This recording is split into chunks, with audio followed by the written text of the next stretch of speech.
Howdy. Welcome back to Dion Talk. Welcome back to Financial Freedom for the Lazy Person. The question is, are you lazy enough to want to make work optional?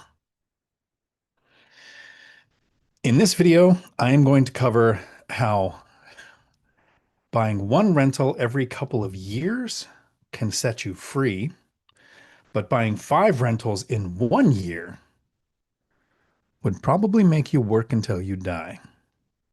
Was it possible to do it and pull it off? Yes. But is it likely? No.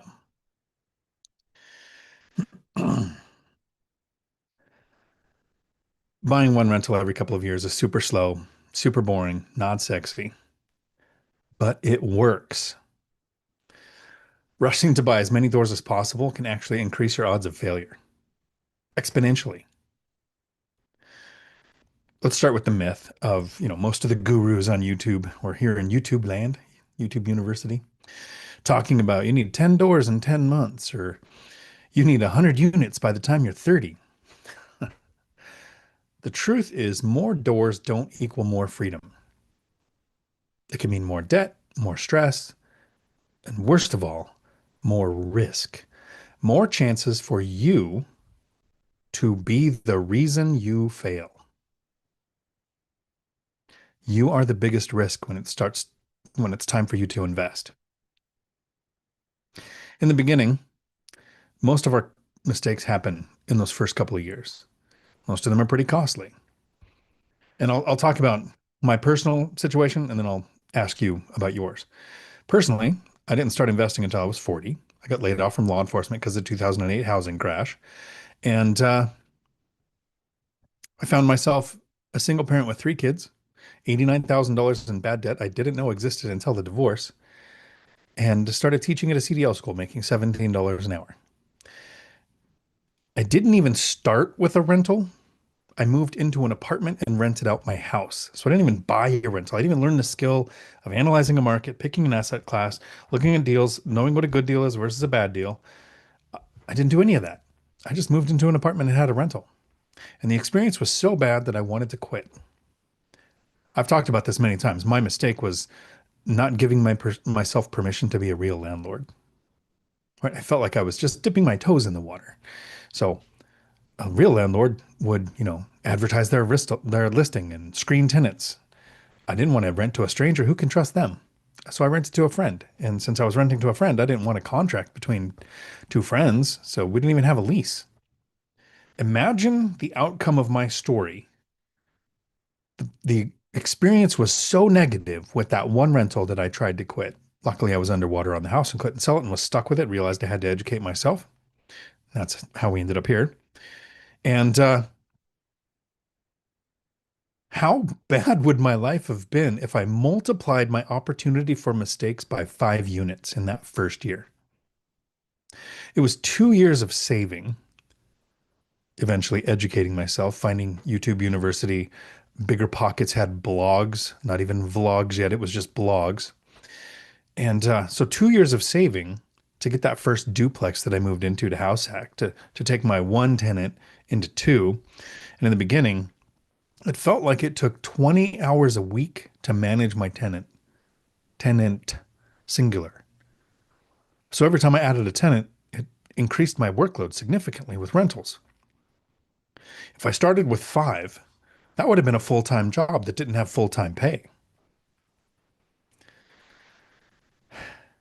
I saved for those 2 years and I learned simple things like how to screen tenants, how to advertise a rental, how to get systems in place that I didn't know I needed. And yeah, you can learn a lot from YouTube, but things like communicating with tenants is a skill you need to learn, not a skill you need to read or listen to and then know.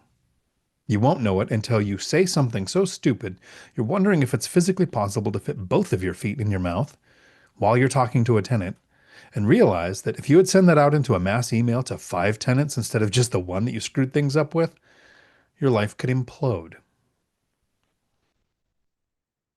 In those first couple of years, when I added one duplex in 2 years and then another duplex 2 years later, I learned things like how to talk to tenants. I developed the binder strategy where my tenants ask me to raise the rent, which you can find a free course at diontalk.com on how to get your tenants to do that. It goes over how to do it with Section 8, how to do it with the property manager, how to do it locally at a distance.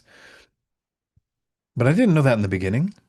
In the beginning, when we make most of our mistakes, we don't even know it's a mistake until we look back at it and we don't realize how much it could have blown up in our face without one rental or two rentals in a couple of years. It gives us so much frustration, we can work through it.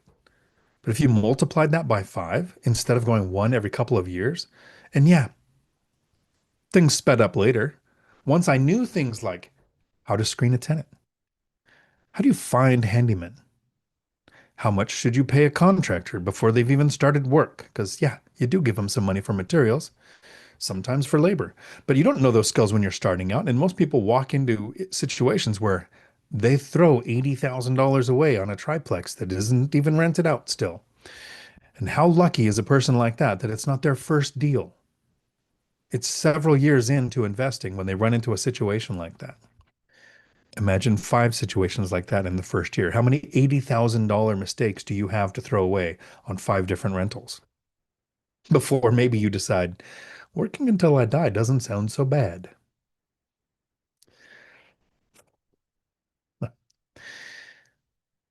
If I'd bought too fast, I would have been over leveraged, underappreciated, and underskilled. The first rental helped buy the second rental. The stabilization of the first rental helped me handle the problems with the second rental, and those helped with the third rental. If you get them all at once, they don't help each other. The compound negative impact of having more than one problem that you're learning how to do is going to make you fall flat on your face. So when you start out, one of the most common questions that I get is, I understand it took you 10 years to reach financial freedom. Based on what you know now, if you started over, do you think you can make the time shorter? Probably, because of the skills and the lessons I learned that it took 10 years to develop. If I was starting over without any knowledge and I was educating myself on YouTube University right now today, I'd make a 10-year plan. I would think, like Christian and Cody say, in the beginning, I got to pay a stupid tax. And the slower, more consistent way that you buy your rentals in the beginning, the less stupid taxes hit at the same time. Increased cash flow from each rental, from rent increases, from negotiating better insurance rates with a higher deductible so I can lower the premium, or value add opportunities I did to my properties, or refinancing to better rates. That cash flow helped me qualify for the next loan easier. That cash flow let me understand that when I deal with a problem with the tenant, yeah, it's frustrating, but it's not a deal breaker. Because the 2 hours a month now it takes to manage 18 rental units is still better than 60 hours a week. To work more than 40 hours a week for more than 40 years to retire on less than 40% of what I made and hope that so security is still around when I decide to do that. Instead of going nice and slow, one rental every couple of years, I invested. Financial freedom happened in about 8 years. I didn't retire until 12 years. I retired in 2022, 3 years ago now. And the fact that it took 10 years made it worth it. I tell a lot of people when they ask, what's it like to be retired early with rentals? I say it's better than winning the lottery because it's something I can reproduce. If you win the lottery, you look at statistics like 70% of people who have a huge windfall of cash, sports ball players, inheritance, or lottery winners, within 5 years, 70% of them are bankrupt. The people who've reached financial freedom with real estate, with buy and hold rentals, not a risky strategy like BRRRR, flipping, wholesaling, or anything like that that creates work. I didn't buy a job. I bought assets with my money, so my money works and I don't have to. The odds of me going back to work will never be zero, but it's extremely unlikely because of the stability that I got through buying a rental every couple of years. Now, in that decade, if I bought one every 2 years, I would have five at 10 years. After the first 5 years, and I had the skills and I had the tenant screening and the cash flow built up faster, yeah, things went a little quicker. I ended up getting 8 properties with 18 rental units in about a decade. And a lot of that happened between years 8 and 10. That's where the real growth happened. Because of the first 6 to 8 years going nice and slow and me getting my foundation under me and getting my sea legs as a landlord and an investor. If you're growing one rental at a time every couple of years, that gives you time to grow your systems, build your reserves, expand your knowledge. Slow, boring, repeatable growth wins the game. You're not only investing, that's the part that most people struggle with. When you start out, you're not just investing, you're learning how to invest. Part of that is increasing your active income, decreasing your expenses so you can increase that gap between what you're making and what you're spending so you can save and invest the difference. But part of that is, how do you find handymen? How do you judge a good one from a bad one? How do you build relationships with your tenants? And how do you get rid of tenants that you don't want to build relationships with? If you can slow down and you can see that slow growth is the fastest way to financial freedom, you'll have a better path to financial freedom.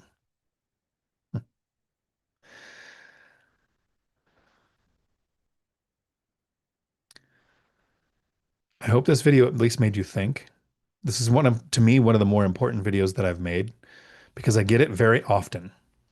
And I don't understand why so many people are in such a hurry when people like me are telling you that that hurry is going to be your problem.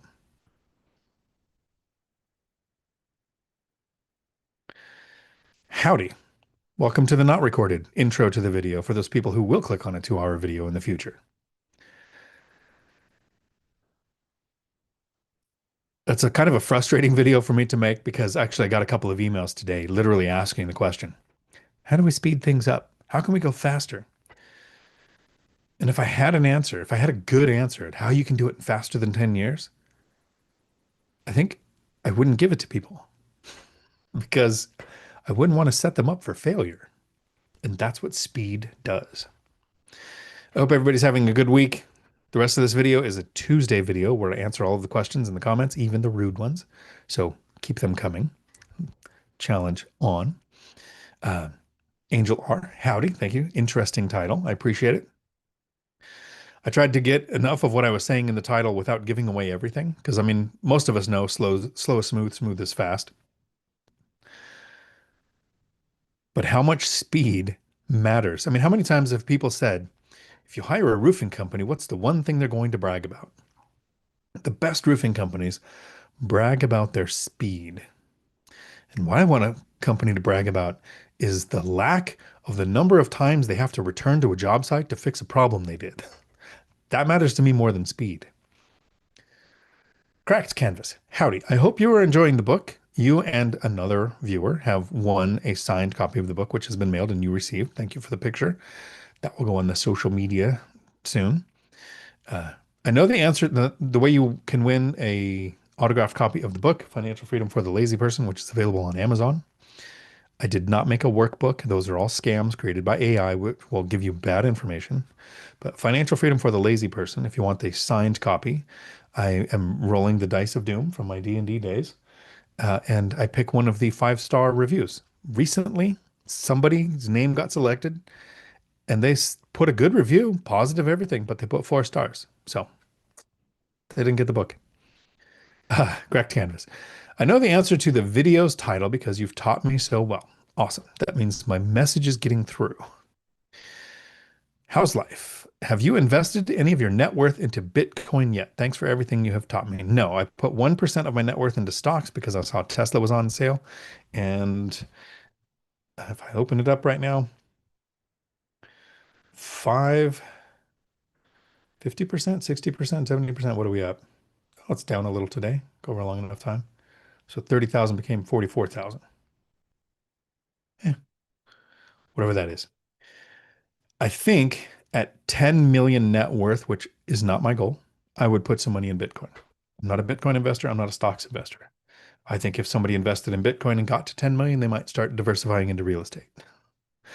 And for me, it would just be 1% because it's not an asset class I've studied and I don't understand it well enough to put my money at risk.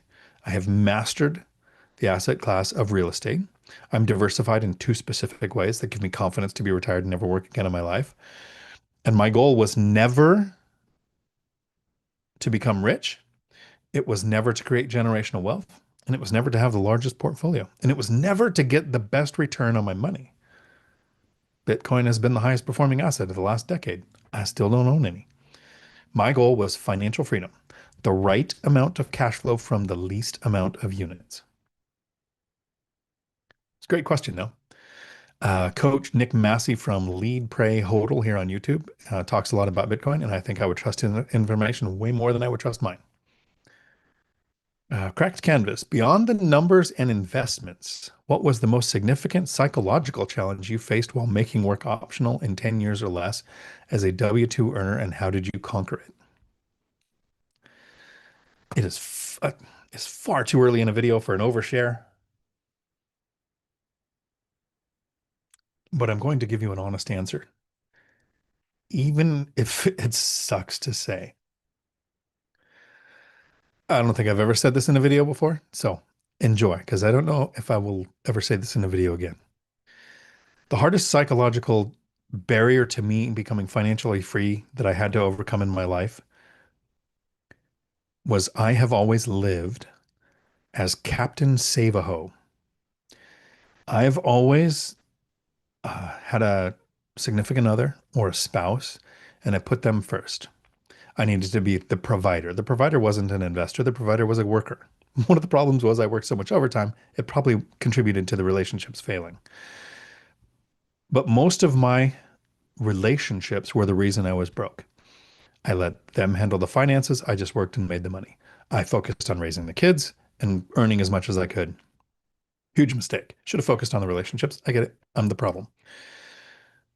And then I found myself single for the first time in my 40s, first time in my life ever having my own room, ever. Shared laundry rooms with my brother. We had 13 siblings. So when I was a kid, I never had my own room. Moved out, Marine Corps, not own room. Married, divorced, not own room. Uh, Homeless for a while, not my own room. But in my 40s, first time I'm in charge of my own finances. And most people don't know this because the majority of people, hopefully, are married and have a successful relationship. But it was easier to be a single parent with my kids than to be in a relationship with my kids. I picked when ears were pierced. I picked hairstyles. I picked schools they went to. I didn't have to argue or debate. When it came to investing, I didn't have to go to anybody. Went to my kids. I checked. I got their opinion.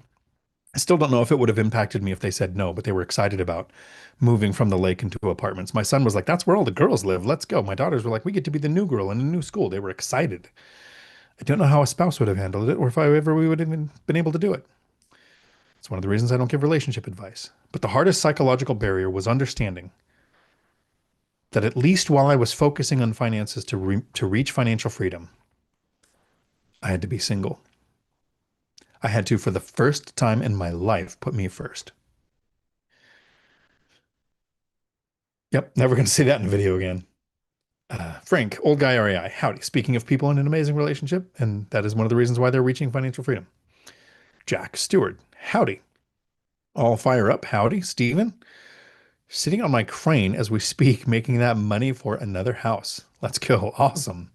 Nice, Stephen. Be safe out there. Trained a lot of crane operators who needed CDLs.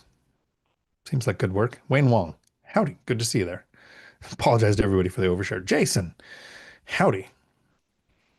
Mark, howdy, from Eastern Washington. Sounds like a real place. Matthew, howdy. Olinka, howdy. Seeing Olinka's name. Course call tonight, 6 o'clock. We are going over it's not a strategy, a system that I learned in law enforcement that I've used in real estate, in business. We'll be covering that. It's definitely a take notes time. Like in my YouTube videos, I try to make it 10 to 15 minutes, and we learn no more than 3 things because we can retain 3 things. And most people don't take notes when they're watching YouTube or listening to it because you're working or working out. But tonight in the course, there's going to be a lot more than 3 things covered. There's a 9-step process that we're going to go over in detail. that will be recorded and uploaded to the course for the people who can't make it. A lot of times we don't record the course calls, so we can talk about that gray area sketchy stuff. Brian, howdy. And how do we become as cool as you? Well, you probably become a lot less cool, and then you're as cool as me. There you go. Easy, simple. Larry, howdy. Financial firefighter. I bet you thought the beginning of this video was going to be me attacking you, and I almost mentioned it. Almost. William, howdy from Cincy. Is that a place or is that short for Cincinnati? Sounds like an Italian town. Matt Bob, howdy. Mala said single family house is the worst investment ever. Hartman says it's best. All I have are single family houses. They cash flow $300 to $500, not much yet. I think Ben is aware of tenants never move out. We don't have multi in area. Makes a lot of sense. You have most investors have what's called survival's bias. Their investing strategy worked, so they say to do that. Michael Zuber took $7,000 before the dot-com crash, turned it into $200,000, just under that, and then lost it all the way down to 40 when he realized, hey, I need to get out of stocks. That's not my thing, and got into real estate. So for many years, he didn't have the best opinion of stocks. It doesn't mean other people didn't invest in stocks successfully. I don't have the best opinion of Bitcoin. And I know anytime I say that, it's an attack because people investing in crypto or Bitcoin are investing based on other people's desire for that asset to go up. So anytime somebody says something like, I don't think I like it, it's a physical attack on your income and your net worth. So I get the hate comments that come up. I'm not saying it's not a good investment. I said earlier in this video, it's the highest performing asset of the last 10 years. It's not my asset. So if you have people that say multifamily is the way to go, I'll say fixed rate debt and no partnerships is the way to go. If you have people say, uh, scaling and they'd rather have a 10 unit apartment complex than five duplexes, I'd rather have five duplexes spread out because that 10 unit apartment complex gets all of your tenants from the same area. I don't want that. There is no one right way, but there is a one right way for you. And I guarantee you can listen to Mala and you can listen to Hartman and you can listen to Cardone and you can listen to Ramsey. You can take notes on some of what they say and it will help you. I talk about it often. I watch Pace Morby. I learn from Pace Morby. I don't want to invest like him. I see a super chat from Frank. And Frank's going last tonight. Thank you for the reminder. I have to write that down. Or Frank got trashed the last couple of times. Last couple of course calls, we did round robin answers to specific questions. And Frank went first 2 weeks in a row. That's hard. Remind me again if I start you, Frank, because your name usually shows up first. So Matt Bob, I wanted single family houses, and if the cash flowed in my market, that's all I would have. I I wanted what I understood, and I heard somewhere uh, that the average tenancy in a single family house is 7 years. The average tenancy in an apartment is 2 years. Not sure where I heard the statistic, not sure the accuracy of it, but it stuck in my little lizard brain pan. And I thought I want single family houses because I want long-term tenants. I want that lazy investor. I don't want tenant turnover, even though it may make more money with tenant turnover. What I wanted was financial freedom and time freedom. Well, single family houses in my area don't cash flow, so I went to small multifamily with the it's not a caveat, it's the descriptor. I want small multifamily houses that are as similar to single family houses as I can make. Side by side, fenced yards, washer dryer hookups, lots of parking. All of that matters to me. So almost all of my properties, except for one, is side by side. Almost all of them have enough parking. All of them have washer dryer hookups. All but one have fenced yards, right? Two, no, two, because where I'm at doesn't have fenced yards. So two don't have fenced yards. And Matt, Bob, when you say there's no small multifamily in your area, I always go with the question of how are you looking? And if you've got investments and you've been in your market, you probably know they're not there. But what about houses with ADUs? Are you looking for those? Because to me, that's small multifamily. My best performing asset is, I call it my triplex, but it's a house and a duplex on one property. I wouldn't have found it if I wasn't searching for houses with ADUs. It didn't show up with duplex, triplex, or fourplex or small multifamily. It showed up with house with ADU. And it wasn't even ADU. It was some other thing in the listing. Like, I think it was mother-in-law suite or something. It was something weird, just described it. Odds increased from Frank. Curtis, I looked at my equity over 3 years and it seems fake. Yeah. The first time I went to do a video because I was trying to figure out what would happen first, $1 million in debt or $1 million in net worth, and they happened on the same transaction. When I thought my net worth was three or 400,000, it was a million. Scott Coleman, steady, hold. Nicole, howdy, good to see you here. I hope um, I hope to see people at Bigger Pockets convention in October, the 5th, 6th, and 7th at Caesar's Palace in Las Vegas. If you're not going to the event, but you're going to be in Vegas, we're having LobbyCon where people connect in the lobby at some point. Caesar's Palace is big. They can't charge you to get in there. Although they do charge you for everything else there. Uh, good afternoon. Good afternoon, Eden from Long Beach, California. Jason, the one I was going after didn't work out. I'm kind of relieved. That would have been 3 to 4 plexes in less than 2 years. I feel I was rushing myself. You did ask that question. I didn't think you were rushing it too much, but if you're relieved, maybe your gut is telling you more than you're seeing. So cool. You don't need all of them. You just need the next one. Dividend Dave, howdy. Good to see you here. Rich, howdy. Jason, yes. Frank, I need to get better at some things first and settle down a bit. Yeah. Stabilize. It doesn't hurt to have that principal pay down every month, the possible increase, the relationships with your tenants that you're building, all of that. It's going to add up. Jack, if you invested like Matt, how long would it take to get your cash flow? And if Matt invested like you, how long would it take him? I'm not sure. I'll have to process the question. If I invested like Matt, so I did more burrs, more rehabs, how long would it take you to get to your cash flow? It would have taken me probably 5 to 10 years longer to get to the cash flow that I have now. And then the hockey stick would have been much bigger. So if Matt invested like me, it would have taken 10 years. It wouldn't have gone faster. But Matt's strategy would be bigger with a bigger hockey stick. So is your goal financial freedom? Because currently, and I cover the numbers often in my videos, gross rents on 18 properties is about 35,000. It's a little over that. A little over 9,000 a month going out in mortgages. I set aside a little over 5,000, 15%. So 5,000, 5,150 is what I set aside for repairs, maintenance, and vacancies. That's over $60,000 a year. My biggest year so far has been 38,000. So there's even more money going to the investing fund, uh, leaving me with about 21,000 a month. So it took a decade to get $21,000 a month in cash flow. It would take Matt that long if he invested like me. High cost of living area, slow and steady, rental every couple of years. But if you add the burr, the rehab, the refinance, all the strategies that Matt's used, it makes it take longer to get the cash flow, but the cash flow is exponentially bigger. I don't want bigger. I wanted the right amount of cash flow from the least amount of units. I learned from Matt in every video. He helps me get my systems better. He helps me get my I don't call them rehabs because I don't do that, but my updates better. Frank, Jason, it takes some of us a little while to realize that. It's understandable when you're hoping to get out of the 9 to 5 as soon as possible. That is true. Thank you, Jack. This is a great video. That's what Jack said. I appreciate it. Matt Bob, I bought 3 this year and went overboard with full-time truck driving remodeling. When I feel like giving up, I repeat Goggins. When you think you're tapped out, you reach 30% of your capacity.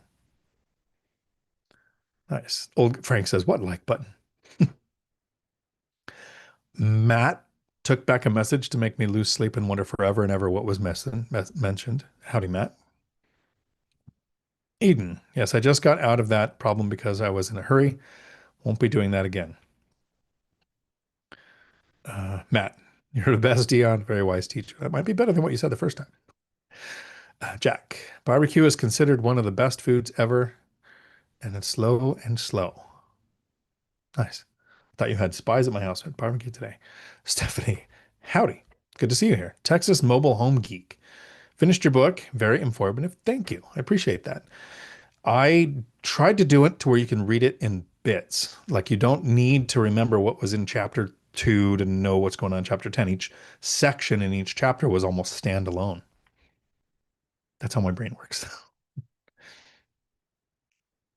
Welcome, William Sturgis. Did I miss a welcome thing? There we go. First timer here. Welcome, strangers. Okay, howdy.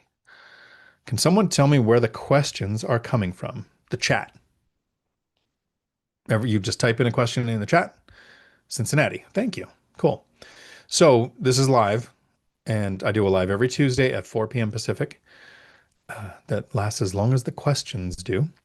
Sometimes the questions will spark a standalone video every Thursday and Saturday. I do like a 10 to 15-minute video for those people who won't click on a 2-hour video. But all of these questions are from viewers. And sometimes I'll just share the screenshot as the thumbnail. Here's the question. So I got a couple of them saved that I want to go over uh, when I'm not ranty. I don't want to be ranty with my answer. Uh, hey, everyone. Ryan, howdy. Good to see you. Spencer, howdy. Every time I see Spencer Steele, I think that's like a romance novel name. Currently converting my garage to an ADU. Cool. And getting married in April. Nice. Congratulations. I don't have taps played up on my phone. We want to buy a duplex in my fiance's name pre-wedding to double dip on first-time buyer credits. Loans, thoughts. The intend to occupy is the thing that could catch you up. Uh, Gray area, sketchy stuff that gets talked about in the course that doesn't get recorded on YouTube. I might have a different answer. Um, how long are you going to intend to live there? And you can definitely double dip on first-time buyer before you're married. You are first-time buyers. If you both qualify, yeah, I would make sure I'm not giving bad advice here or not thought out advice. First time buyer credits and loans. It depends on the first time buyer options out there. I would suggest not going FHA unless you have bad credit and a bad debt to income ratio. Your lender's going to suggest FHA because they get more of a commission. So it's going to sound great for them. They're going to tell you how that's what everybody does. No, conventional is only 3% down the first time. And sometimes first time home buyer programs that aren't FHA are zero down where you get a check when you walk away from closing. So check what first time buyer programs are available in your county. It's very specific to whatever county you're in. And as long as you are not completely lying about your intent to occupy for 12 months, I didn't do air quotes.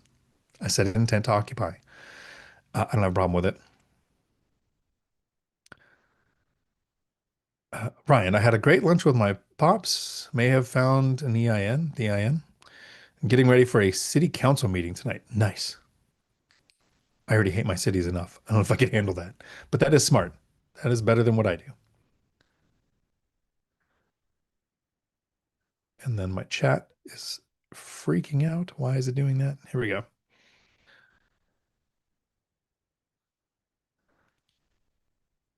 Brian, got a duplex under contract today. Will be my fourth property and first Section 8 tenants. Cool. Nice. Howdy. And howdy, Laura. Good to see you here. Congratulations, Brian. It's kind of roulette, not so much with the tenants, but with your county. In most counties, it's the housing authority that handles the voucher program, but some it's a nonprofit. I invest in 3 different counties, but in 2 of them, I have experience with the Section 8 program. So Thurston County, Washington, not to call anybody out by name, are great. I have Section 8 tenants there. I'll add more. I'll renew with Section 8. I'll have turnover and get more Section 8. But Pierce County, Washington can suck it. And it isn't the tenants, it's the housing authority. Unresponsive, hard to work with. No thanks. Not to call anybody out by name, but that's Pierce. Pierce, Washington. Sucks.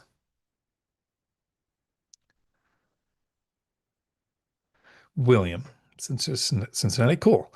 For a first-time real estate investor, is there any reason not to buy a 3 or 4 family instead of a duplex? Seems like that absolute rent increase will be larger on a property with higher gross rents.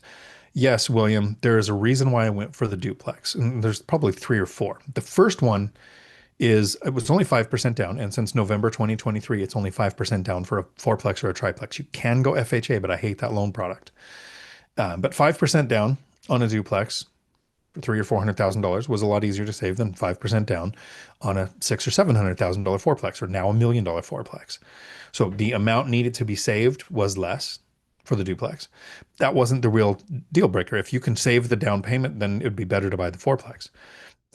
I wasn't making a lot of money.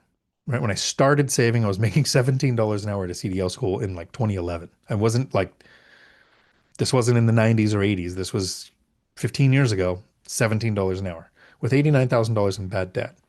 My brain said a house costs around $300,000 and a duplex costs around $300,000. If I buy a duplex and the tenant doesn't pay, I'm paying a mortgage. It's not much different than buying a house. They're still about the same. Houses in my area now, five to $600,000. Duplex in my area, five to $600,000. I could still buy the duplex and afford the mortgage. The fourplex, $1 million plus now in my market.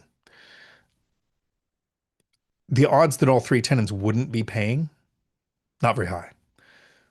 What if you have foundation damage, roof damage, tree falls damages area, uh, flood zone problems, infestation of bed bugs, whatever it is, all of them impacted at once. Can you, when you're first starting out, based on your income, your debt to income ratio, your savings and reserves, can you handle all three units not paying for whatever reason? That's why I went duplex, duplex, duplex, pay off single family house and lose $1 million by doing it. First fourplex. And it was 7 years into investing. First duplex 2013, first fourplex 2020. Only fourplex so far. So yeah, is there any reason that you shouldn't go? No. If you do the math, you can have 10 conventional loans in your name unless you're creative with your fiance. You can have 10 in each of your names, but 10 fourplexes is 40 units. I don't have 40 units, I have 18. But the duplexes got me started, reduced my cost of living. They're more like single family houses. So I like the duplex more than the fourplex. And when you're just starting out, if all four units are in the same area, all of your tenants are from one area. So if Boeing moves away or the port goes on strike or the prolonged government shutdown impacts you, it hits all of your units. On my properties, the first several were at least 10 miles apart. It wasn't until 2021 where I finally bought a property in McKenna, Washington, which is close, like 6 miles from Yelm, Washington, where my properties are 6 miles between them. So I finally got properties closer than 10 miles apart because I wanted to be drawing tenants from different sources. And I would like to take a moment to thank Skull Vodka for sponsoring today's video. Of course, they don't sponsor the video, they just make it possible. Possible, words are hard. Boy, my chat doesn't work when it's popped out like this. Let me pull it back here into the, and then my chat's just gone. All right, YouTube. What are you doing? There you go. Okay. I forgot where I was at. Thank you, Frank, for the super chat. Howdy, Laura. Ryan, I bought Bitcoin because it's outside the dollar system like gold and silver, not numbers go up. I like it. Real estate is outside the dollar system too. I would love for the dollar to fail, just like every other investor that owns real estate, because I owe millions, I almost pluralized it. I owe $1.5 million in debt in dollars against my real estate. If that dies and goes away to where a loaf of bread costs $100,000, how hard would it be to pay off $1.5 million in debt in the dollar and still own the asset that needs to be then rented by the coin of the land, whatever the coin of the land is? Could be Bitcoin, could be freaking chickens, but I'm gonna be eating some eggs. Jason, boom left, boom right, boom up, boom down, stop, slow, and when you don't like the crane operator, there you go. Nice. I like it. And remember, boom deflection kills. After the Marines, after homeless, yeah, it was after homeless, got a job at the windmills in California, to Tehachapi, and boom deflection, man, some goober in the crane every time would pick it, not think of boom deflection, not think of the boots on the ground crew, and watch a 300-foot blade swing and correct for boom deflection. And we just literally leapt over it. Doesn't have to make sense to you. The boom guy gets it. Sebastian, howdy. Alex, the accidental investor, howdy. One a year is manageable while improving. If I were to speed up, I'd get sloppy and take shortcuts. I think so.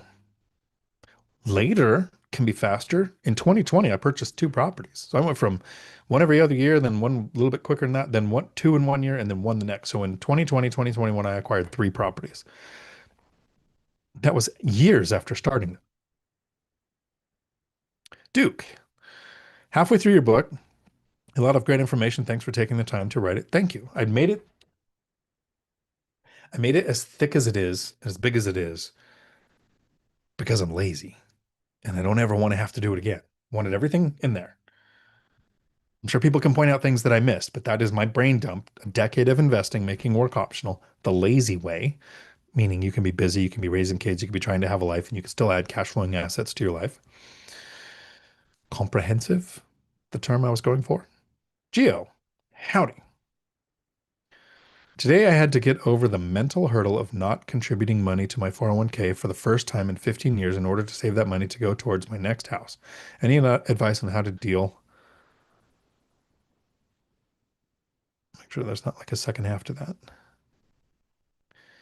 So I used to max out my 401k when I thought it was a good tax advantage strategy. And then I realized I can buy cash flowing assets. I dropped to the match to know that I at least wasn't giving up part of my own compensation package because it's not free money. It's not extra money. The match is your money they took out of your paycheck. They took out of your wages to add it as a match. So I made sure I was still getting that. And then I realized the first rental has had 10 times the cash benefits from taxes than if all of the money that rental has made was in a 401k. It's better than tax free. I carry forward losses every year on cash flow. It's making money. I get to carry forward a loss on paper. Your Roth doesn't even do that. You don't get to carry forward a loss. And understand it's a long journey, and you've been contributing for 15 years. So what I would do to deal is I would resist the urge to go, okay, I'm no longer contributing, so 401k doesn't mean anything as a retirement account, so I'm going to take it out and buy a rental. I did that 7 years after closing on my duplex in 2020. That way I got my second property as I bought my triplex with my retirement account. I emptied it out, and that was most of the down payment. But I didn't start with that because you're going to make your mistakes in the beginning. And so why put at risk something you've worked so hard to do for 15 years? I'd rather save up money right now and buy a property. That money that I worked for recently is what I put at risk. No HELOC, no cash out refinance, no loan against my retirement account. Michelle, you're good because you were way into your investing before you did that. Or emptying out retirement accounts to put that money to work in real estate. Don't do it when you're likely to make your mistakes. Once you have confidence in your competence, maybe consider it. Jay Brown, howdy. Is it more cost efficient to buy a small multifamily or get one built? Building properties, in my experience, is never built to make money for the next 5 to 10 years. The ones who make the money are the ones who build it to sell it immediately. But if you're building it build to rent, it's possible to do it. My friend got taken in by the really good scam of build to rent, where the contractor says, okay, we'll make a contract, you give me the money, we buy the property, we'll build the duplex. It's your duplex when we're done, then you can convert it to 30-year fixed rate debt. So gives the money to the contractor buys the land, builds the property, cancels the contract because there's a $50 lease contract termination fee, sells the property to somebody else for significantly more than what my friend bought the contract for. So buying build to rent or build to rent is very easy to be taken advantage of if you don't know what the contract termination agreement is. Even if it was 10 grand, they would make more money by giving you 10 grand back on top of the money that you give them and then selling it to somebody if there's been appreciation in the market. So I'm not a fan of building. I don't like building ADUs. I'm a fan of Derek, that ADU guy, who that's what he does. He's build ADUs.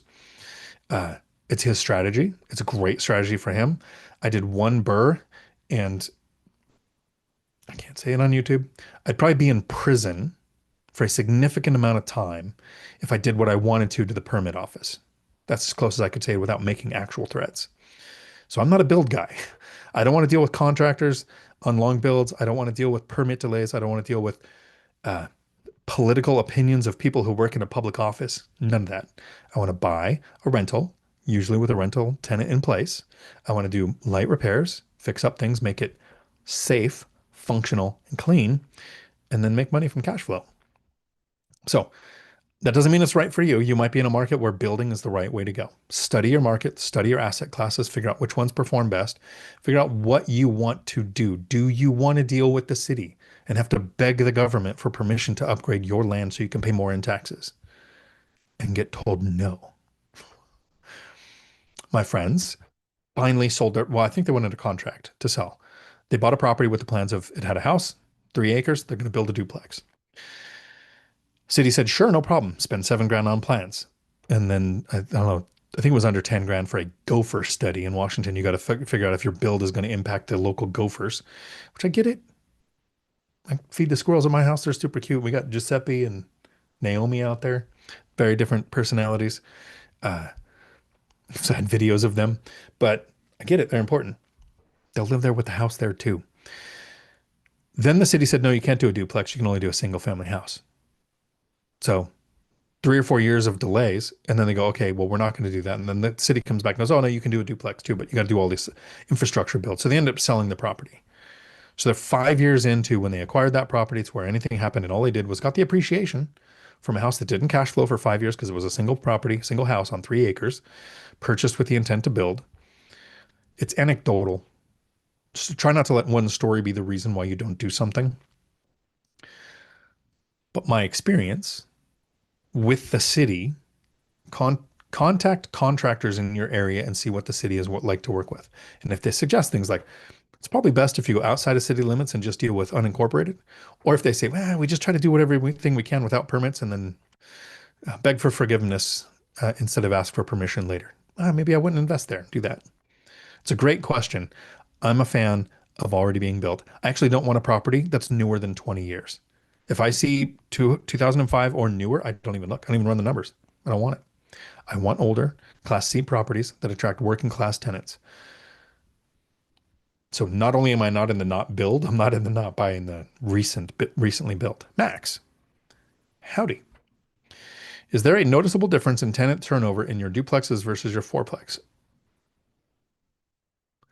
The fourplex has had a military guy move away and one tenant bought a house. So it's had two turnovers in 5 years. Military orders, purchased a property. Duplexes, passed away, inherited a house, bought a house, moved out of area. I think it's about the same. If I have to really run the numbers and figure out what was that. But here's the thing. When I buy my properties, Max, my goal is that they are as similar to single family houses as is possible. So I don't own a fourplex that's a cube. A lot of fourplexes in Washington, it's just a square, two on the bottom, two on the top. What I have is a fourplex that is two townhomes on this side mirrored to each other, and then two townhomes on this side mirrored to each other, and they touch. So it's one building, but it's up, down, each unit. So there's no unit above or below another. The unit itself is two-story. Each unit has a garage, washer dryer hookups in each unit. So it's a fourplex as similar to a single family as I could find. That's why it's a gold mine. I call it the Rocinante. And if you're from Colombia, you know what that is. It's my little workhorse. Noticeable difference? No. Do I have a property that has the highest turnover? My property that has had the most tenants in it is my single family house because it's had 3. Do I have another unit that's had 3 yet? I don't think I do. And I'd really have to do the math on that. That's a good question. Yeah, so I target properties. That's actually in the book too. The lazy way to invest is to target properties that will help limit tenant turnover. I don't want good school districts because you age out your tenants and the taxes are higher. That's why the school district's good. I want my leases to end in the winter because they're less likely to move because more people move in the summer. Reverse logic. I want washer dryer hookups in the units. I want good parking, so carport or garage. I want fenced yards because they're pet friendly. I allow pets because people don't like to relocate their animals. Like there's this long list. I bought 3 properties that were break-even deals. The year I bought them, I intended to make $0, right? There was enough cash flow to cover repairs, maintenance, and vacancy, but it wasn't going to make any money. But they checked off side-by-side units, fenced yards, washer dryer hookups, lots of parking, not in a good school district, Class C market. And there was some shifts happening to the market. One, a mushroom farm was losing the war with the city and getting forced out. Another one where there was I'm a cop, so this is the way my brain thinks, but the overpass caused a lot of congestion. They took the lights and they removed the bridge and they put in a dual roundabout overpass, which took the touch points of the lights from 26 down to 14, which eliminated almost all of the traffic in the area. Rents in those 2 markets doubled within 3 years. So I was planning on long-term legal insider trading. Everyone else had access to the same information that I did. They just didn't think of it the same way. Crazy Lurie, howdy. Greetings from Palmdale, California, high desert, where I graduated high school. Started in Roseman, ninth grade. Actually rode my horse to school in Roseman. So you live in the area, you know what it's like. Seventh and eighth grade, and then went to Palmdale and graduated a billion years ago. Lived in Agua Dulce. So went to school. Yeah, talk about a bus ride. Eek. Jen Tam, howdy. Good to see you here. All-nighter hider. Geo, historically, real estate investing provides much better returns than passive index investing. So to clarify that, Ryan, if you don't mind, because you are smarter than me, but I'm going to put it in words that people can understand here. Let's say I have a rental that makes 5% cash on cash return. I invest $100,000. I'm going to make $5,000 in cash flow next year as profit. If I invest $100,000 in stocks and I get a 10% return, historical long enough average, yeah, there's good years, but there's years like 2020 and 2022 where you have a 30% drop, right? But I'm gonna give you the benefit of the doubt. Guaranteed 10% return in stocks. Sounds like stocks are better. But the $100,000 that you buy stocks with, the most common way to buy stocks is to just buy stocks. Not everyone uses margin. So your $100,000 gets you $10,000 next year. That is taxed. It's capital gains if you held it long enough. So yeah, it's only 21% depending on your rate. In the first 48, it's not even taxed. So taxed very little, but it's taxed. The $100,000 doesn't purchase a $100,000 property. I purchase a $400,000 duplex. So historically, the duplex is going to go up long enough average in my market. It's way more than that. It's like 19% one year, 24% the next year. But let's say 5% a year. Drop my market all the way down to 5%. Historical appreciation of $400,000 is 20 grand. So I have $20,000 in appreciation, $5,000 in cash flow that's not taxed because of levered depreciation. And then the tenant's paid off in the first year, probably 1% of the loan. So that's another 4 grand. So I made 20 plus 4 plus 5, $29,000 in gains on my $100,000 versus stocks, $10,000 that's taxed. Did the stocks take any effort, any management of tenants, any hunting for the deal, any negotiating for the closing, any pay for inspection or pay for appraisal or all of these things? No. Stocks are far more passive. But the little bit of stocks that I have in Tesla, I don't like looking at the chart. Like it's up like 50+% and it still went down today. I hope my property values go down. Just like everyone else, I'll buy the next one on sale. Rents have never gone down. Never. 2009, 10, and 11, they went up because all the millions of people who went through foreclosures became renters, increasing demand on rentals. Luxury rentals went down. They went down enough to where people think the whole chart looks like it was negative, but Class C, where I invest, went up even during the great financial crisis. So, good point, Ryan. I just added to it. Deconstructing Dreams, a financial journey. Howdy from Reno. Alex, howdy. Jason, old guy area. Yes, wanting to get out of the 9 to 5 for sure has to do with me rushing. Yeah, especially Jason, you and I didn't start when we were 20. Like I wasn't even 40 till I started saving. Wealth with rentals. Howdy.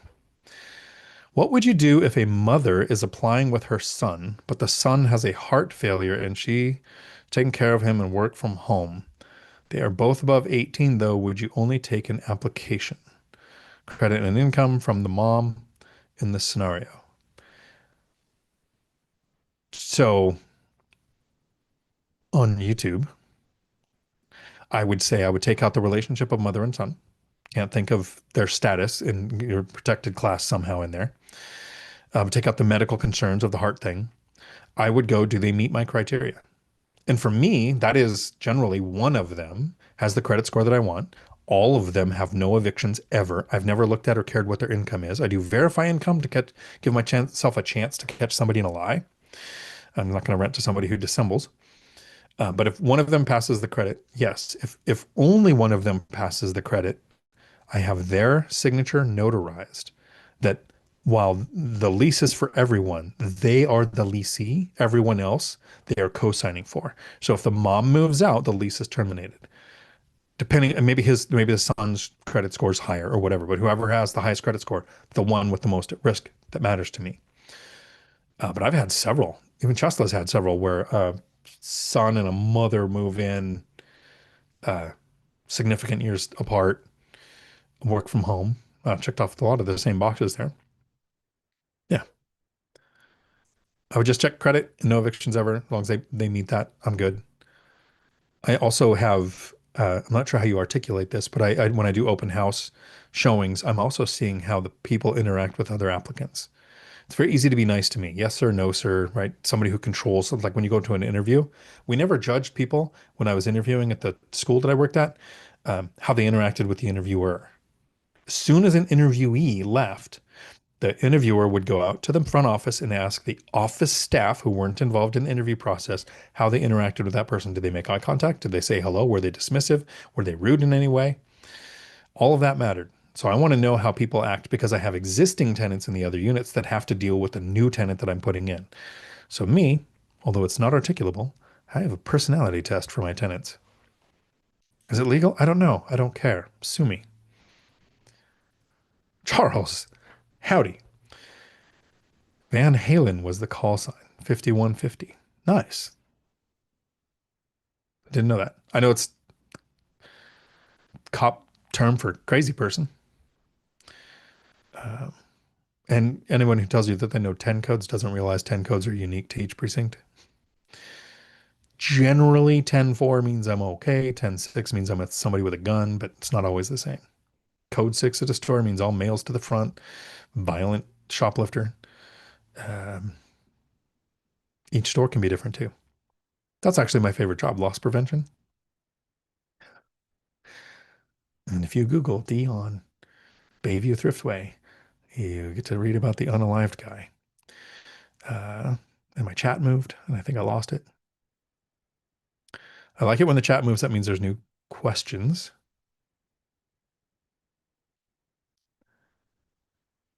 But I lost where I was. Charles McCune, new frequency. There you go. Stephanie, howdy. What do you think about hiring a property manager? If I invested at a distance, I would probably have a property manager. I'm not a fan of self-managing it. It's possible, but I'm not a fan of it. My friend Millennial Mike on YouTube, Millennial Mike, is a police officer in the Seattle area, but he invests in Gary, Indiana, and he has a property manager. I think it's a brilliant move. If I invested in Gary next to him, I'd probably use his property manager. Or um, the property manager of the next mayor of Gary uh, that Mike uses, what Mike would be using. I don't use one personally locally because I invest locally. First, you have conflicting goals. And every property manager I've ever interacted with denies this, but this has been my experience in reality and the reason my brother fired his. Property managers generally make money from tenant turnover. Investors generally lose money on tenant turnover. So my goal is to keep tenants in place. Property manager's goal might not be stated specifically like, hey, we want to get rid of tenants, but when they go to renew the lease, they just say, this is the rent increase. If you want to renew, you got to do it by this date.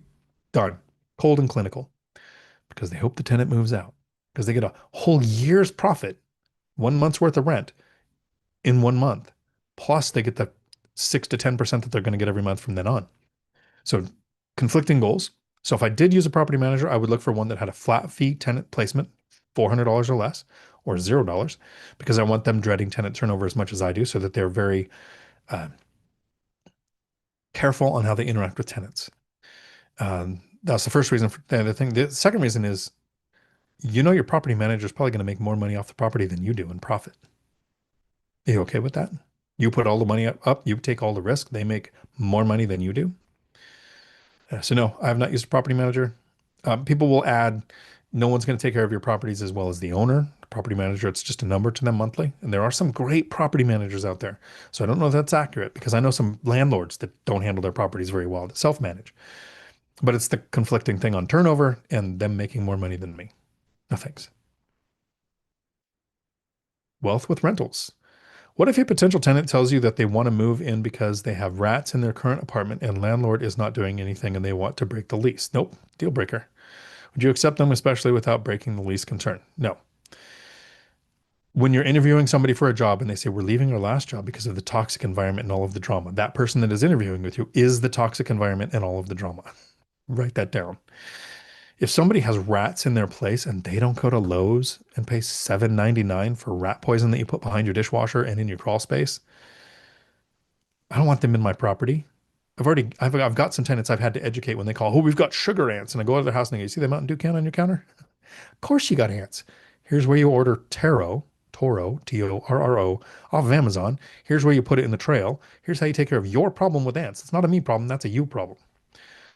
If their place is spotless and the rats are coming from other units, have they put down the poison? And if they're moving because of that, no. Um, no. Here's a part of the thing we're covering in the course call tonight is it so it's in this 9-step process from law enforcement that we're going to use and that I use in real estate and a lot of other things, but we're going to cover that in the course. One of the aspects of it is silence is your friend. People can't stand silence. I was doing an interview and we can't ask things like, what's your marital status? Do you have kids? Any of those things, right? It's legal HR stuff. But what you can do is ask open-ended questions and be silent. So I have a lady interviewing for a position and I shared this on YouTube before. I asked the open-ended question, is there anything that would prevent you from being able to work Monday through Friday from 8 to 5? So I'm not asking relationship status. I'm not asking if you have a special needs person at home. I'm just saying, is there anything that would prevent you from being able to work Monday through Friday from 8 to 5? She says no. I pulled a silent trick and I just look. It was probably less than 15 seconds is a long time. I won't even do it here because that much dead air on YouTube can cost you subscribers. So I'm not doing that. But 15 seconds of looking at it and she goes, no. Nope, I will be here Monday through Friday, 8 to 5. I've got daycare in place. He doesn't get out of prison for like 3 months. I've already got a restraining order in place. Look, the story that just came out because of the silence that was there. When you're talking to somebody about why they're moving in, you can't ask all kinds of questions, but you can listen. And if this person already overshared something like where I live right now has rats, why take the risk on they might be the reason there's rats there? Their landlord is supposed to send them a text, no pets, rent's due. Charles, what's up? Alex, this video is well timed. I will use it to help make decisions today. Nice, thank you. Laura, I didn't listen to my property manager. Instead, did the area market analysis you suggested. I reduced the rent $45 before the comp rented in 1 week. The comps are still on the listing for 90 days. Congratulations. Nice. Sometimes it's not that rents go down, it's that rents didn't go up as much as people thought. Flavio, howdy, from Grandview, Washington. Matthew, did you say Parzival? Ready Player One Parzival? No, I didn't. It was from something else, but good. Ready Player One, good book. Ready Player Two, not so much. I think Snow Crash and Neuromancer, I haven't read those. Yeah.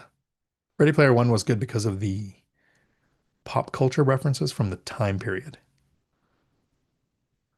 Oh, Frank, old guy area. Mistakes? What mistakes?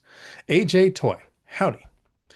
Where can we find out more about your book? I've got your course earlier this year and I hadn't heard about it. So if you're in the binder course, you might not have in the course. If you're in the paid course, the book is on Amazon. It is Financial Freedom for the Lazy Person. Maybe somebody will put a link in the comments. Actually, if you look at the description of this video, it's the very top line. There's a link to it on Amazon. AJ, there are no workbooks that are from me. A whole bunch of scammers put out Financial Freedom for the Lazy Person workbook or Essential Financial Freedom for the Lazy Person workbook. Those aren't me. They were made by AI. And they're literally almost the opposite of what I teach. Because what do I talk about the most? I don't like LLCs. I don't like the Burr method. I don't like flipping. What do those workbooks say? Put all of your properties in an LLC. Make sure you focus on flipping and paying down your debt so you can reach financial freedom. It's like really bad advice because AI doesn't know how to interpret intent yet. Ryan, I've never seen Ready Player One, but there's a lot of talk from friends, and my son just said he loves it. That's on the menu tonight. There you go. Cool. Michelle, howdy. Good to see you there. Les Orange. Lee's Orange? Howdy. Les Orange. What economic parameters do you look for when searching for a new market? So I'm as a teaching assistant for the BiggerPockets boot camp, one of the sections in that boot camp is they talk about picking a market. And like non-disclosure stuff, unless you're in it, I can't share too much of it. But a lot of it's the normal stuff you see on YouTube University. How many economic drivers are there? Is the population growing or shrinking? Did you go to uhaul.com and see where the trucks are going to? Like all of these things to do it. But the one thing that tells me the market I would pick in, it's not economics. I would invest in a bad market before I would invest in a good market if I had this one thing in the bad market and I didn't have it in the good market.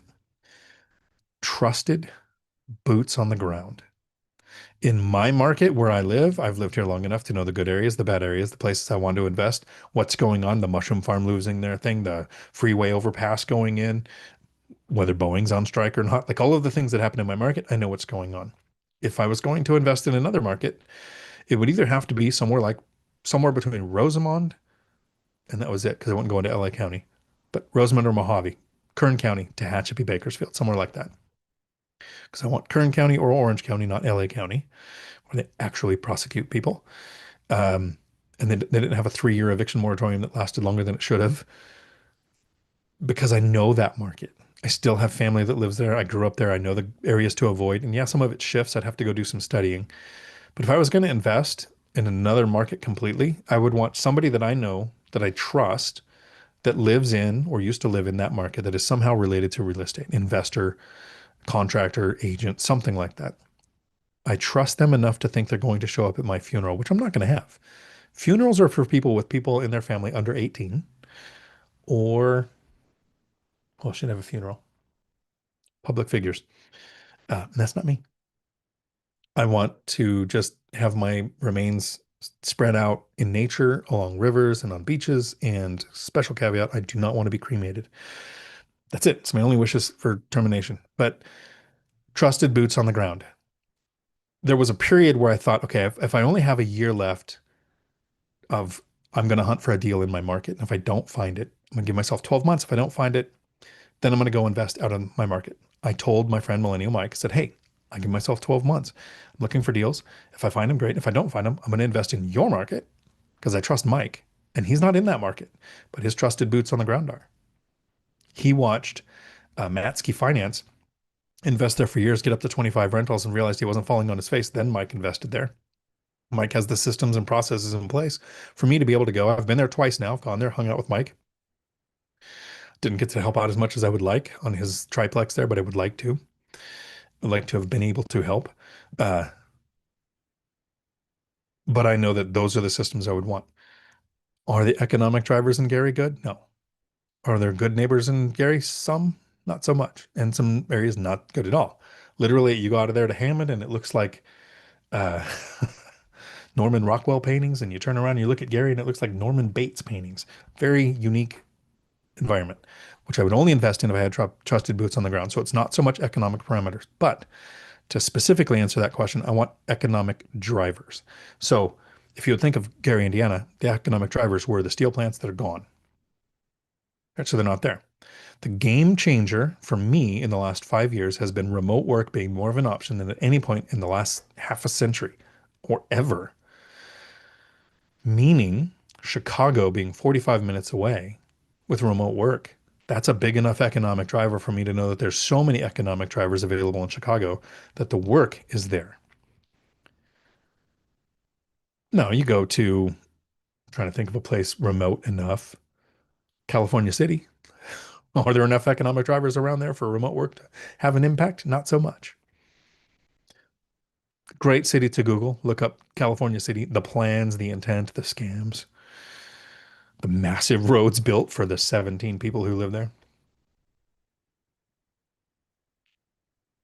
I don't have a chaser. Oh, Guy REI. Contractors stink. Yes, so many do. Thank you, Lee's Orange, for the question. No, Ryan put in a link to the book. Thank you. Nazmul Islam. Howdy. 17 property in 12 years with no mortgage. Great cash flow. Every market is different. Make your own move. Nice. I liked everything. I like that for you. Hopefully it's financial freedom. I'm not ready to be no mortgages. I love mortgages. I wish I had more. I'm probably the next one I'm going to buy 100% levered. I'm going to finally use my VA loan. I like leverage. But man, That sounds like you're killing it. Good job. I don't even have 17 properties. Invested for 12 years, only got eight. Um, so good job, especially debt free. I want to make sure I was not intimating in any way whatsoever that that's bad. It's not how I want to do it. So good job.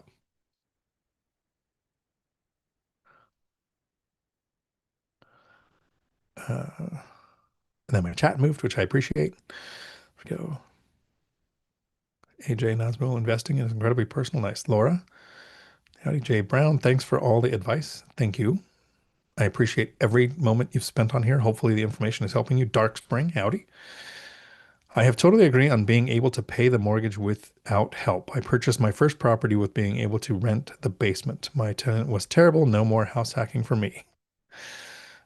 Yeah, that's like saying, I had a really bad marriage, so no more women for me ever. That lasted about 6 years. William, howdy.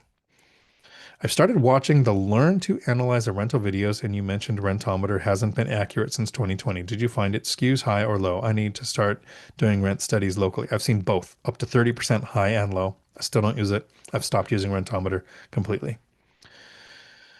It's a rent study that goes, if you've been watching the videos, you understand the chronology of it. So I go and I check what fair market rents, what will Section 8 pay? I check basic allowance for housing, what will the military pay, or what contractors get. I'll go to, there was one, I used it for a while. So Rentometer, I stopped using. I stopped going to the traveling nurses website that shared what there were because that was more seasonal and I'm more long-term tenant. But then I went to Realtor, Redfin, Zillow, started tracking rentals every time I have to do it. Duke, the 10 years of suck, figuring out about real estate investing and realizing you still have 10 years left your W-2. It's better than 30. It's better than becoming a financial burden to your kids when you're too old to work. It's better than your kids taking care of you. You probably saw how that worked out with pets. Rob, just don't use Mike's contractor except Hyder. Right. Well, he's definitely got a list of people not to work with. Charles, Carrie wants to know, how is Willow? JMFS, how do you do, fellow kids?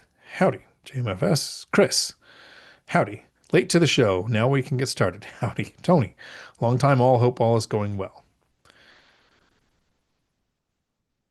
Diatomecious Earth. Diatomecious is my go-to for ants. Okay, I haven't used that. I don't have a good solution for mice. No rats around here that I've seen. So I use this stuff from Lowe's or Home Depot that is a dehydrant so that if a rat passes away in your property, it doesn't create a smell. The problem is it makes them thirsty. So be ready if you have aggressive or a large infestation to be ready to replace the water drain to your dishwasher. I have one where it was so aggressive. It's next to a big field, so it really was hard to handle on the property. But we took electrical conduit, so metal tubing that you could bend, the flex hose kind of thing, ran the dishwasher drain through it and connected it on both ends to stop them from eating the stupid plastic.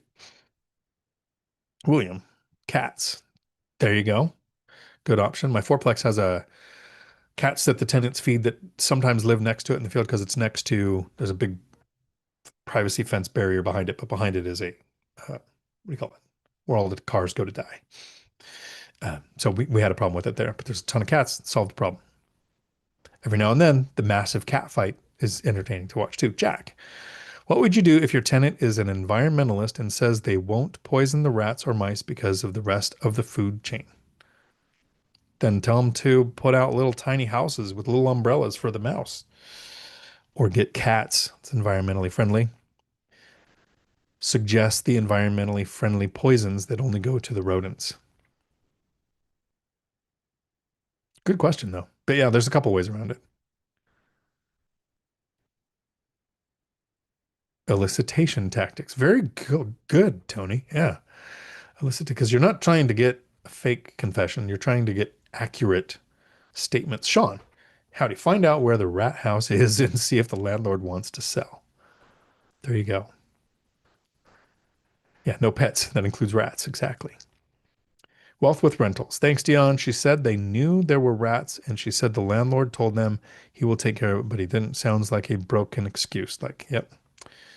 I'm very sorry. A more qualified tenant or applicant applied for the place.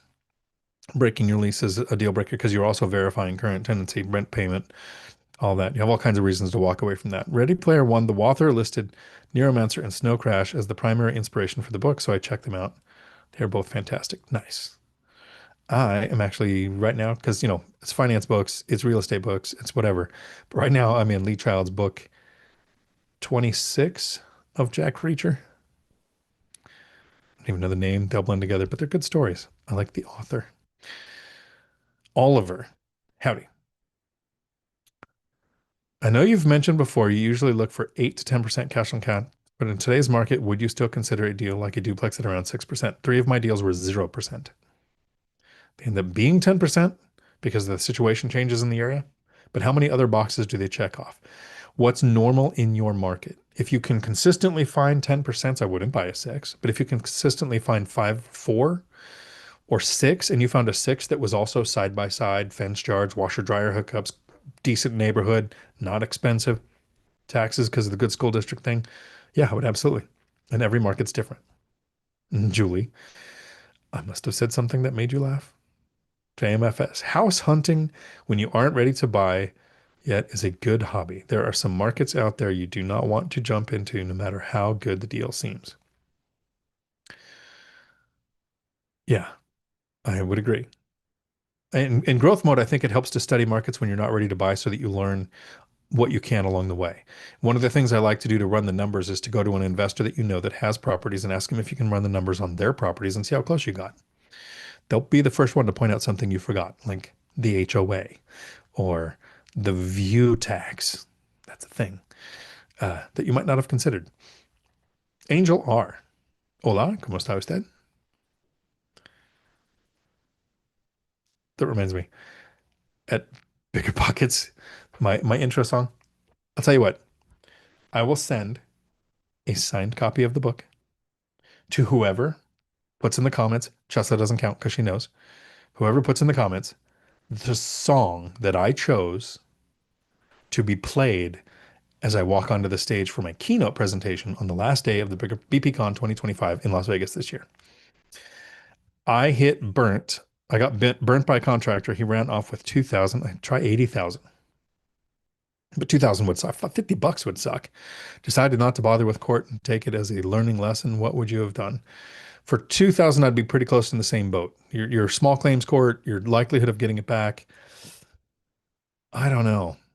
If you have any documentation, contact a bill collector. They might say you might have to go to court to get a judgment, but sometimes bill collectors will, you might not ever see any of the money, but stick a bill collector on them as long as you have documentation to back it up. Yeah, it's that happens. I actually, I think I hired a handyman about a year and a half ago who did like three really good jobs, good work. I recommended him to several people, and then he dipped out, took money from me, took money from people that I recommended, didn't finish jobs. I don't know that any of us pursued him because it was all small enough to know. But I'm a lot less likely to be recommending people. Rich, asking for a friend. Is the friend in the room with us now? He rented a room to an elderly man who's only been there 2 months. No contract, just verbal. Is there more to getting him out other than just asking? Ask, tell, make. Law enforcement credo. So you don't need a lease to do an eviction. An eviction states anybody, the names of anybody you know that lives there, but then it also states and or all adults. So an eviction could be the problem. The problem would start with ask, then tell, then make. They have established residency, so it would be an eviction if they decide to stay. And I would never say you know, don't be threatening, don't remove doors, don't turn off utilities. But it is possible, since it's a room being rented, that you can very easily make it uncomfortable for somebody to live there. But start with ask, consent is golden. Document everything, what you can. Emails are admissible in court, text might not be in some areas. So get things through email. Uh, I would ask, what's the main reason that they want him out? Is he not paying? Is he not holding up to what they agreed to? Because verbal contracts can be binding. A lot of details that you would need there, and so many options based on what got you to where you're at today. We call it the stupid tax. Your friend is learning that. I rented without a lease in the beginning too. That was fun.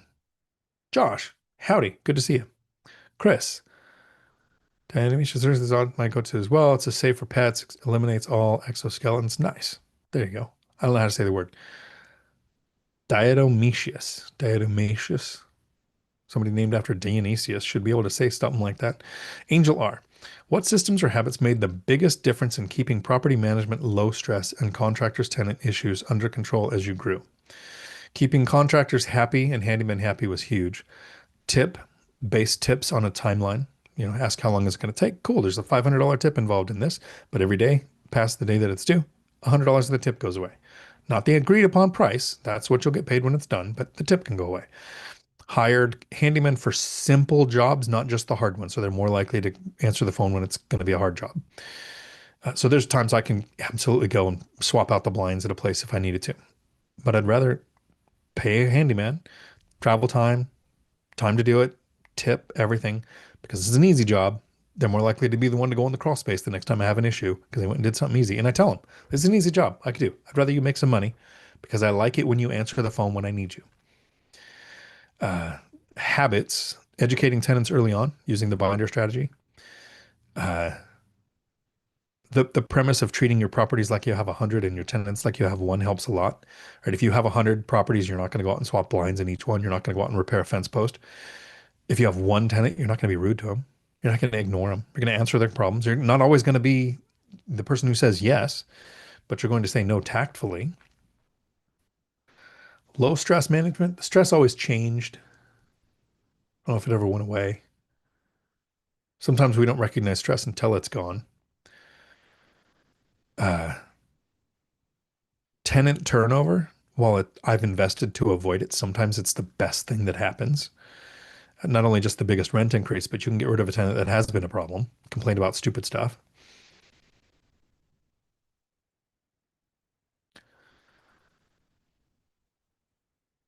As I grew. Yeah, and having the systems in place was important for growing because I had that first property and it felt like it took 20 hours a week to manage that one tenant. If I added another tenant, that's a full-time job, three tenants, it's 60 hours a week. That's not doable. So I had to get the process down to where, yes, I'm involved with the handyman the first time they deal with the tenant. Group text, group email, whatever it is. I haven't gone and met with a handyman and a tenant, but I've done it virtually. Interact a couple of times and then make sure the handyman knows this tenant can reach out to you for problems. You have a $500 threshold. Send pictures of before and after because I've built relationships with these handymen and contractors over time, right? I do expect that their life will spiral out of control at some point and it could fall apart. But up to $500 without having to reach out to me, send me the before and after pictures, get you paid. Uh, if it's more than that, or if it involves buying materials like a dishwasher or something, reach out to me because I'd rather be involved in the purchase. Getting all of that set up makes my tenant interactions minimal. Keeping long-term tenants has helped. Buying properties that help encourage tenants to stay a long time helps. So I started being the lazy investor before closing on a property by buying a property where people would stay long term. Ryan is off to the city council meeting. Good luck. The theme from Walking Tall. No.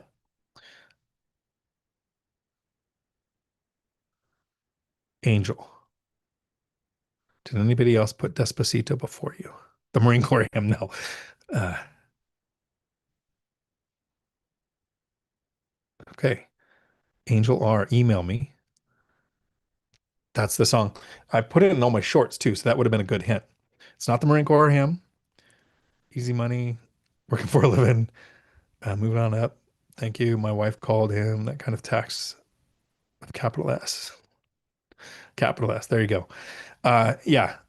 The song that is introducing me is Despacito. And the reason, and we're almost out of questions. We'll be wrapping up here in a minute. But the reason, first, it's a catchy tune. Yeah. I mean, I would like to cut out the first 25 seconds of the song, but it gets amazing. Um, so you win a signed copy of the book, Angel. Congratulations. Uh, if you don't speak Spanish, there's a literal translation that doesn't get it right, but the gist translation is there's a man falling in love with a woman, getting her to fall in love with him. slowly, where every moment counts. Despacito specifically. Take it slow, do it slow. The theme for this video is why I brought this up at the end.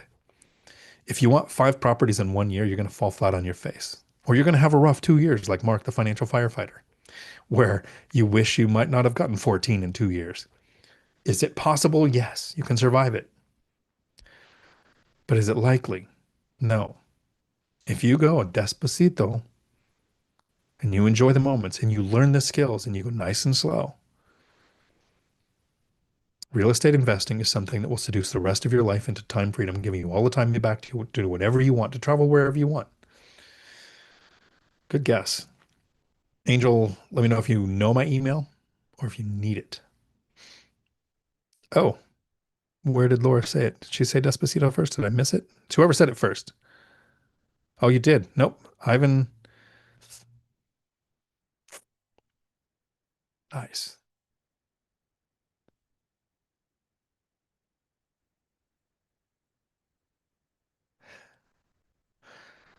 So, Ivan, Laura, Angel, email me because I'll need to get some things like an address to send the book to. Congratulations. I missed it first. Thank you, Laura, for putting that in there a second time because I would have missed it. I would have caught it later and felt horrible. So, I said first, but 3 of you were first. How's that work? There you go.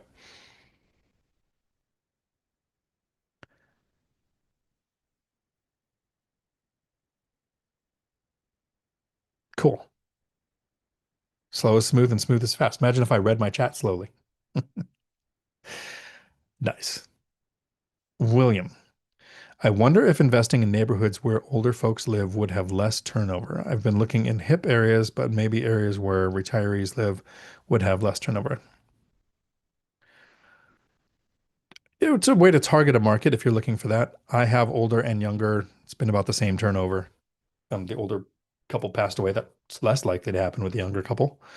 Um, yeah, if you go college area, you if the, and you're not if you're not renting to college students in the college area, you might see higher turnover. Depends. How long is how long do people that work at colleges stay working there?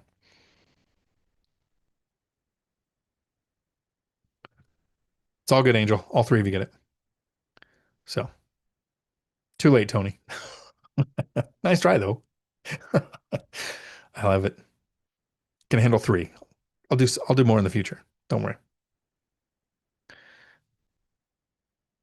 And we will be wrapping up with that. Hopefully the information is helpful. I look forward to the emails from Laura, Ivan, and Angel. You guys have an evening full of amazing. Justin, I'm surprised that you're just now guessing Eye of the Tiger. That's the one that my brother would have suggested if David ever goes and does a presentation. It's going to be Eye of the Tiger that plays. Uh, if you're in the course, I will see you in a half an hour where we are going to learn a 9-step process that I went over in law enforcement and used every day. And we're going to go over that actually, what that process was. And then we're going to say how we relate those 9 steps into real estate and what they're actually called. Probably record it. Well, we'll record it. We'll see how the gray area sketchy stuff comes out. Because there is a fine line between persuasion and manipulation.